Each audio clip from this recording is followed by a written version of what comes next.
I've been studying gay and lesbian politics for a number of years, mostly focused on interest groups and on the policy process. And one of the interesting things I had found anecdotally over time was that in a number of cases, especially with key gay and lesbian civil rights legislation in the states, there were individual legislators who supported the legislation and were the main opponents of the legislation. And it turned out later on that they were in fact gay or lesbian, but at the time were not out.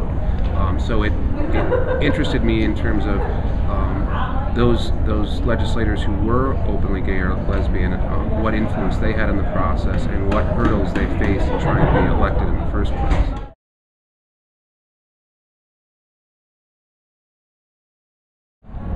Practically every election cycle since 1992, there have been more candidates at the local level, at the state level, and increasingly even at the national level. So even this year in 2010, as we go into the midterm election year, which is not as high profile, obviously, we've seen a lot more candidates than we saw last midterm election cycle. So I fully expect that during the presidential election year in 2012, we'll see even more.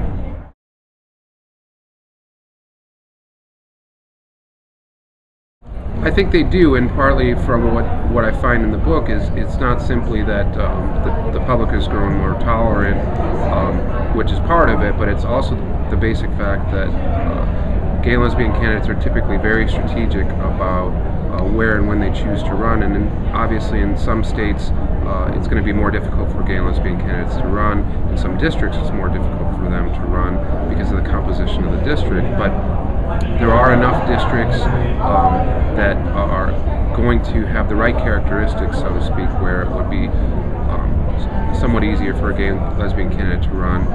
Increasingly they're taking advantage of that. In fact, even just this week, the Republican Party in Utah actually nominated an openly gay man to run for their party's nomination in a state legislative race.